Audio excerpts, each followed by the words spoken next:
Alright, so it's time to finally wrap up Tubi Horror Weekend in the middle of the week.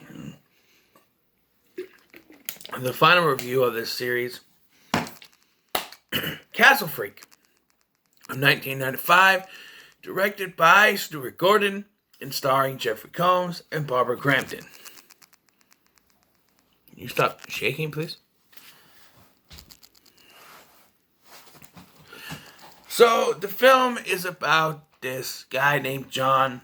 He and his family, they inherit this Italian castle where they go in and they're trying to liquidate the castle so they can make money off of it. We get a backstory where apparently Jeffrey Combs, or John, was drunk driving with both of his kids in his car, which I find highly unlikely. Their youngest child, a son named JJ, died, and their daughter ended up blind. And so there's animosities between him and his wife, played by Barbara Crampton. And they inherit this castle from a relative that he never met. And inside the castle lives a grotesque humanoid creature thing. So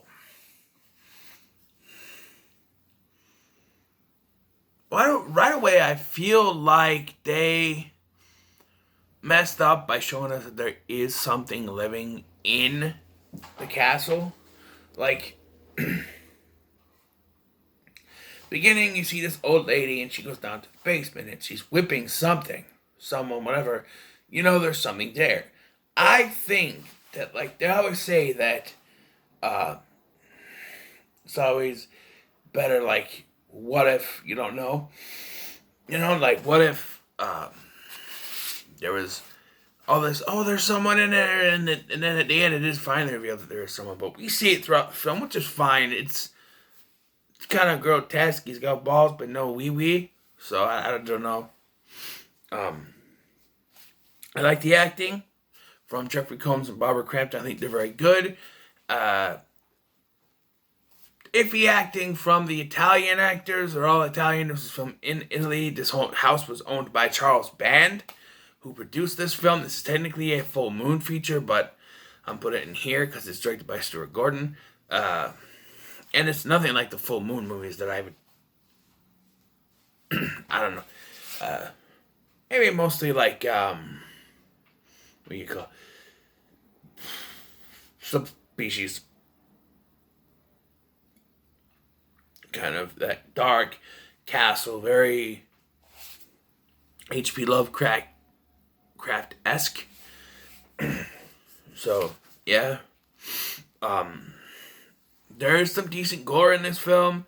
So there's a scene. So the whole thing about this is that Jeffrey Combs is a recovering alcoholic.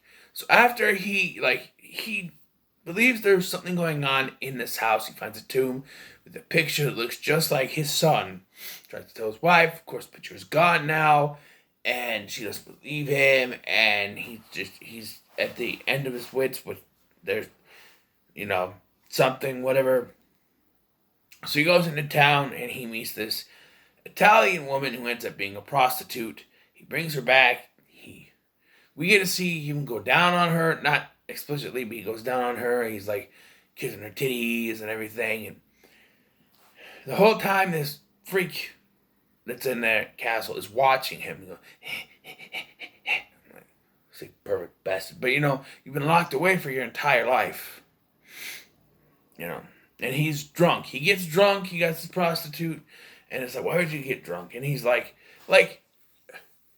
shh, sound carries in this castle. But then she's moaning and everything, and like, there's been other instances where they make a lot of sound and no one shows up. What was that noise? No, but shh, because he doesn't want to get caught with another woman. And so after they finish, which he goes very fast, even I last longer than that. Okay, maybe you could say he didn't actually finish, but I'm just saying he still has to pay. So who knows? But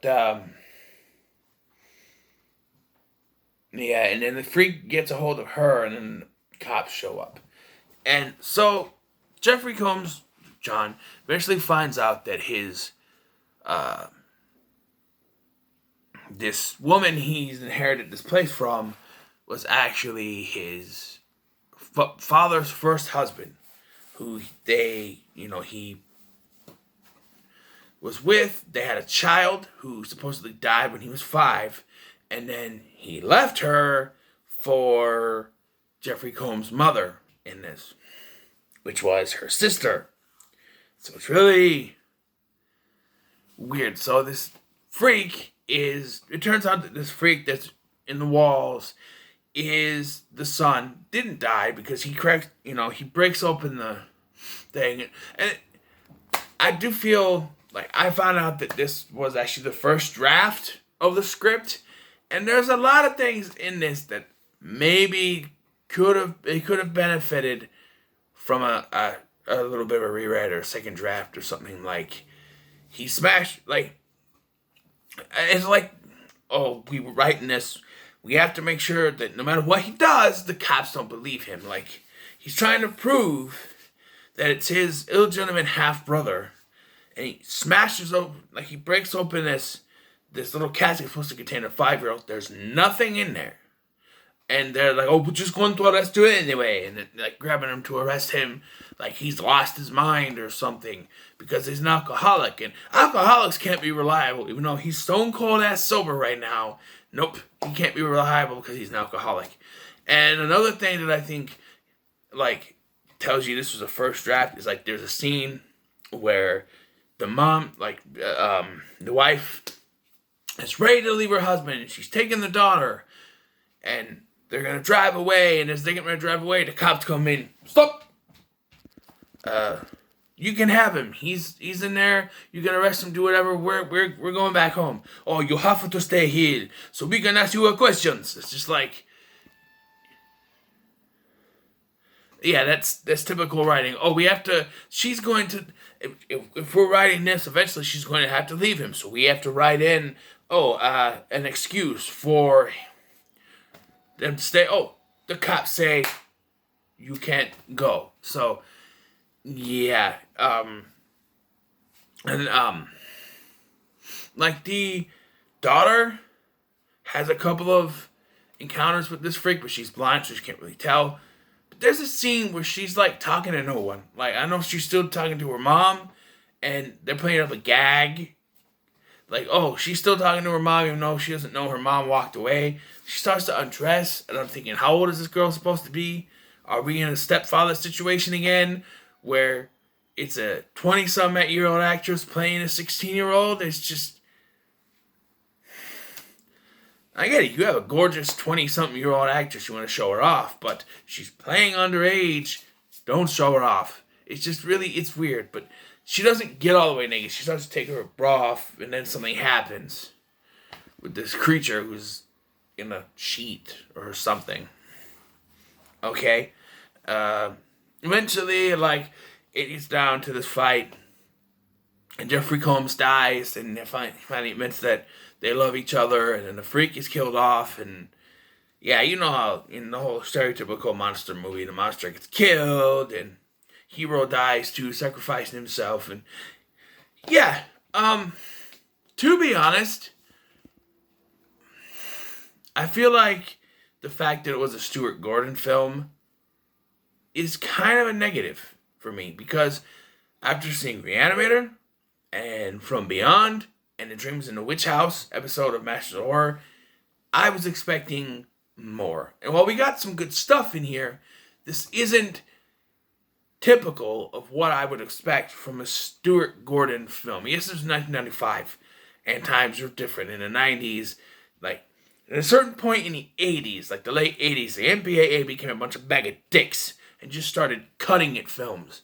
You can't do this. You can't do that. No. Which is why we got some of the later entries of the Friday the 13th series that are very subdued, and you don't get very good kills because they were a bag of dicks. So I think by this point, you do get some things like the creature eating the prostitute's tits and literally eating her vajayjay. Like, literally.